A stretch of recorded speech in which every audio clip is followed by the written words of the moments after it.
오늘은 고린도후서 7장 2에서 4절의 말씀으로 화해와 일치라는 제목으로 말씀을 나누겠습니다. 말씀을 봉독하겠습니다. 여러분은 마음을 넓혀서 우리를 받아주십시오. 우리는 아무에게도 부당한 일을 한 적이 없고 아무도 망친 적이 없고 아무도 속여서 빼앗은 일이 없습니다. 여러분을 책망하려고 내가 이런 말을 하는 것이 아닙니다. 내가 전에도 말하였거니와 여러분은 우리 마음속에 자리 잡고 있어서 죽어도 같이 죽고 살아도 같이 살 것입니다. 나는 여러분에게 큰 신뢰를 두고 있으며 여러분을 매우 자랑스럽게 생각합니다. 우리의 온갖 환난 가운데서도 나에게는 위로가 가득하고 기쁨이 넘칩니다. 아멘. 오늘 우리는 고린도후서 7장 2절에서 4절의 말씀을 통해서 사도 바울이 고린도 교인들을 향해 얼마나 간절한 마음으로 화해와 일치를 호소했는지 함께 나누겠습니다. 당시 바울과 고린도 교회 사이에서는 오해와 불신으로 인한 깊은 갈등의 골이 있었습니다. 그러나 바울은 상처받는 감정으로 그들을 대하는 대신 그리스도의 사랑으로 아픔을 끌어안고 먼저 손을 내밀었습니다. 이 모습 속에서 우리는 진정한 공동체를 세워가는 그리스도의 자세와 마음을 발견하게 됩니다. 오늘 본문 2절에서는 바울이 이렇게 말합니다. 여러분은 마음을 넓혀서 우리를 받아주십시오. 우리는 아무에게도 부당한 일을 한 적이 없고 아무도 망친 적이 없고 아무도 속여서 빼앗은 일이 없습니다. 바울의 이 외침은 단순한 자기 변명이 아닙니다. 이것은 한 점 부끄럼 없는 진실함에서 나오는 당당한 선포입니다. 그는 자신을 향한 온갖 비난과 오해 앞에서 자신이 불의하지 않았고 교인들을 회롭게 하지 않았으며 속여 빼앗지 않았다고 분명히 말합니다. 사실 바울은 억울했습니다. 복음을 위해 생명을 다 바쳐 세운 교회로부터 의심과 비난을 받는 것만큼 고통스러운 일은 없었을 것입니다. 그러나 바울은 감정적으로 반응하지 않았습니다. 그는 그리스도의 사랑이 그 억울함보다 훨씬 컸기에 모든 것을 감내하며 교인들이 다시 복음 위에 바로 서기만을 바랬습니다. 이것은 하나님의 일을 하는 사람들이 종종 겪는 일입니다. 세상이 하나님을 모르기에 하나님의 사람들을 오해하고 비난하는 것은 어쩌면 당연한 일입니다. 노아는 120년 동안 방주를 지으며 사람들의 조롱을 견뎌야 했고 예레미야 선지자는 동족에게 수많은 핍박을 받았습니다. 만약 우리가 사람들로부터 오해받고 비난받는다고 해서 하나님의 사명을 내려놓는다면 가장 기뻐할 자는 사탄일 것이고 우리를 부르신 하나님은 가장 슬퍼할 것입니다.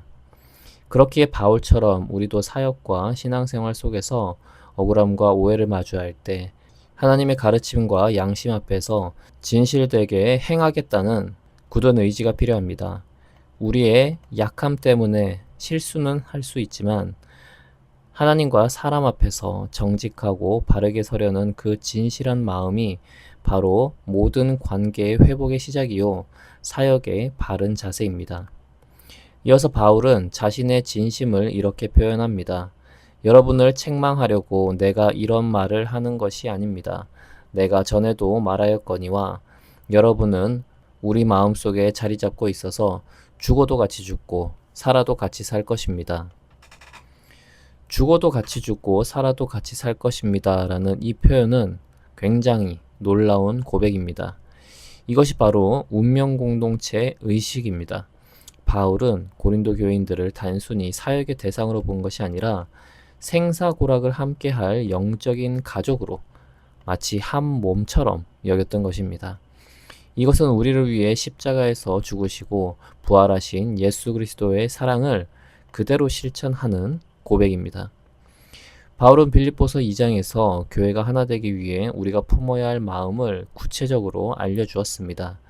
그것을 한마디로 표현하자면 그리스도 예수의 마음입니다.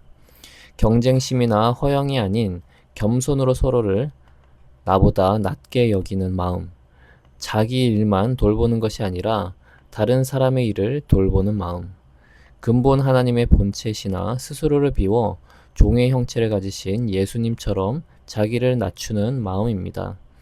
우리가 서로를 향해 이 그리스도의 마음을 품을 때 비로소 진정한 일치를 이룰 수 있습니다.